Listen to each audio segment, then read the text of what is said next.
चिकित्सा विभाग में अतिरिक्त निदेशक पद पर कार्यरत महिला आरएस अधिकारी के मौखिक आदेशों ने अजमेर में हंगामा खड़ा कर दिया।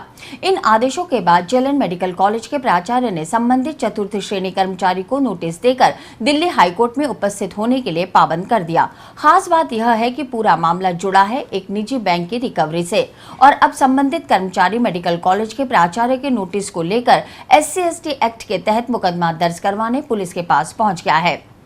आखिर किसी निजी बैंक की रिकवरी से राजस्थान सरकार के चिकित्सा व स्वास्थ्य विभाग का क्या लेना देना? आखिर क्या वजह रही कि अपने अधिकारों से परे जाकर प्रदेश की एक महिला आरएस अधिकारी विभाग के अधिकारियों पर दबाव डाल रही है? आखिर क्या वजह रही कि दबाव में आए अजमेर जेएलएन कॉलेज के प्राचार्य डॉक्टर KC अग्रवाल ने अपने चतुर्थ श्रेणी कर्मचारी को ऐसे मामले में दिल्ली हाईकोर्ट में उपस्थित होने के लिए पाबंद कर दिया, जिसका खुद उन्हें ही पता नहीं था?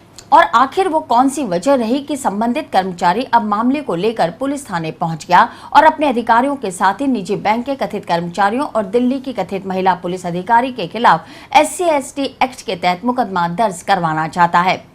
इस पूरी खबर के केंद्र में है राजू नाम का चतुर्थ श्रेणी कर्मचारी। वाल्मीकि समाज के इस कर्मचारी को 22 अक्टूबर को जेएलएन मेडिकल कॉलेज के प्राचार्य डॉक्टर KC अग्रवाल की ओर से एक नोटिस दिया गया और 24 अक्टूबर को दिल्ली हाईकोर्ट में उपस्थित होने के लिए पाबंद किया गया। नोटिस की खास बात यह रही कि कर्मचारी को यह नहीं बताया गया कि आखिर मामला क्या है।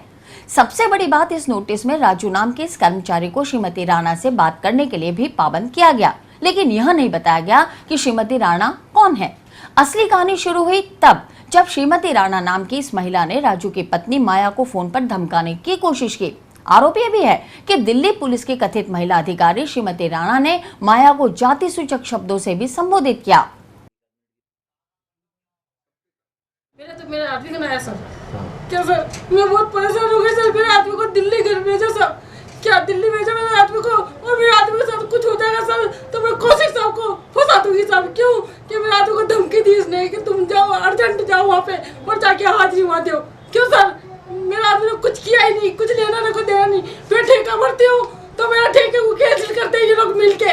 मैं ठेका लेती हूँ, जब भी मेरा कैंसिल करते हैं ये लोग। ये गुंजन बाबू जी साहब करता साहब मेरे, ये गुंजन बाबू जी कौशिक साहब है, ये 3-4 दिन उन्होंने मेरा ठेका खोला सर। इसके ठेके के बारे में इन्होंने दिल्ली भेजा साहब इसको। मैं कचहरी में कर रही सर काम, तो मुझे कहती है कि तू राजू का है फकीर चंद, उसको भेज मेरे को, 24 घंटे में भेजते मेरे को, और नहीं तो मैं ना उठा के ले जाऊंगी। मैं फोन करती हूँ तेरे को, वकील से बात करके फटाफट भेज। अपने आप में उलझी हुई इस कहानी के बाकी किरदार संभावित रूप से दिल्ली बैठे हैं। मामला जुड़ा हुआ है ICICI बैंक की रिकवरी से।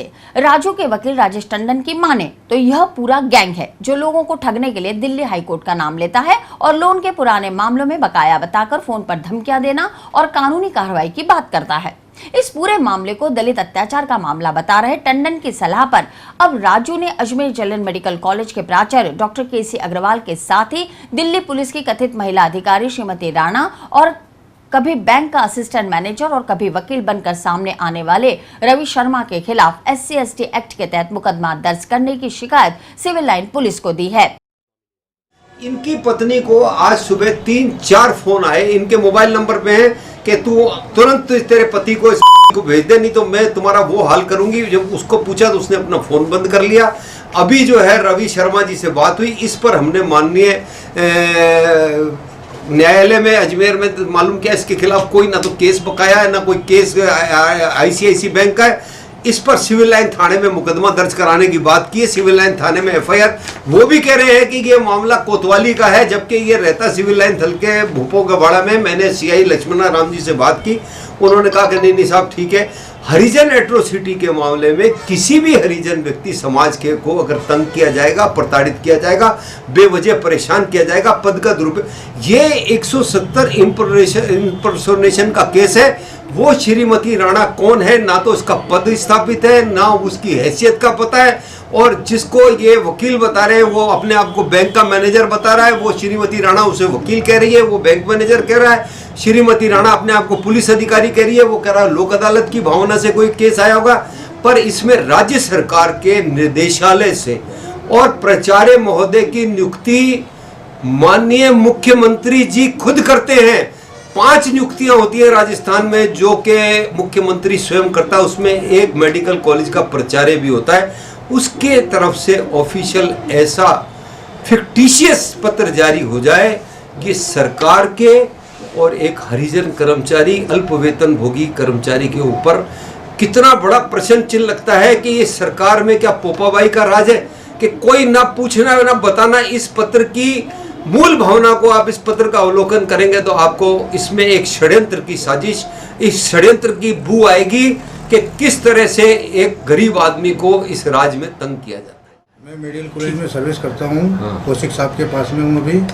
मेरे पास में लेटर कौशिक साहब ने बना के दिया कि भाई मेरे मोबाइल में तेरे खिलाफ मैसेज आया और ये लेटर बना के दिया है कि राणा से जाके संपर्क करना और तुम्हारा कोई पुराना केस चल रहा है इस कारण तुम्हारे पास नोटिस आया। जयपुर से उनके पास फैक्स आया था और दिल्ली में मेरे को जाके हाजिरी देनी है आज कि सोमवार को आप दिल्ली में हाजिरी दोगे। साहब मेरा कोई मतलब भी नहीं है, कोई लड़ाई नहीं है। मेरी घरवाली ठेकेदारी का काम करती है छोटा मोटा, क्या पता उस जालसाजी के अंदर से सब सर ने इन्होंने मिलके मेरे को फंसाया गया, ये पता नहीं सब। पहले भी एक बार करा था गई साल, तो मेरा ट्रांसपोर्ट श्रीनगर कर दिया था इन लोगों ने, ऑफिस वालों ने। मेरे को साहब ये साजिश लगती है। अब ऐसा कोई रिकॉर्ड नहीं है, कोई पुलिस में ना कहीं पे ना बैंक में। अब आप क्या चाह रहे हो? मैं चाह रहा हूँ साहब कि मैं तो ये मानहानि का दावा करूँगा, हरिजन समाज के नाम से वो भी दावा करूँगा मैं तो। किन के खिलाफ? सबके खिलाफ ही करूँगा साहब मैं तो। ये प्राचार्य के खिलाफ है? सबके खिलाफ होगा ये तो, एक को नहीं। जब सब मिलके साजिश रच रहे तो मैं भी तो कुछ करूँगा ना, मेरा भी तो बचाव कुछ चाहिए। एक तरफ से मेरी बेइज्जती है, मेरे कॉलेज डिपार्टमेंट की बेइज्जती है, मेरे समाज में बेइज्जती है, आप जैसों के सज्जन पास बैठते उठते उनके सामने बेइज्जती है। कौन बेइज्जती सहन करेगा? और आइए अब आपको इस पूरी कहानी का एक और पहलू दिखाते हैं। इस मामले में जब जेएलएन मेडिकल कॉलेज प्राचार्य डॉक्टर केसी अग्रवाल का पक्ष जानना चाहा तो उनका कहना था कि राजू को यह नोटिस विभाग में अतिरिक्त निदेशक पद पर तैनात महिला आरएस अधिकारी पुष्पा सत्यानी के मौखिक आदेश पर जारी किया गया था।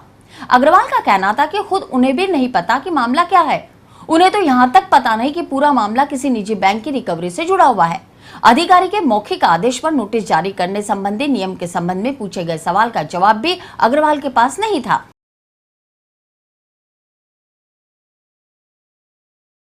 ये एडिशनल डायरेक्टर हैं पुष्पा सत्यानी जी। उनका फ्राइडे को फ़ोन आया था कि आपके यहाँ राजू चतुर्थ श्रेणी कर्मचारी है, उसको supreme court high court Delhi में उपस्थित होना है और उसको भी बताएं कि ये इस नंबर पे राणा के नंबर दिए हुए हैं, उससे संपर्क कर ले। छुट्टी पे जा रहा था तो मैंने आपके मेरे जो जिनके पास चार्ज था उनको मैंने कहा कि भाई उनको पाबंद करें। नहीं, मेरे को इसके बारे में मेरे को जानकारी नहीं है, प्राइवेट बैंक है क्या था, मैटर क्या था। इस मामले में राजू का कहना है कि जो लोन उन्होंने आईसीआईसीआई बैंक से लिया था वो कब का ही चुका दिया। इस पूरी खबर में सबसे रोचक पहलू यह है कि किसी निजी बैंक की रिकवरी में राजस्थान के एक आरएस अधिकारी की इतनी रुचि क्यों है।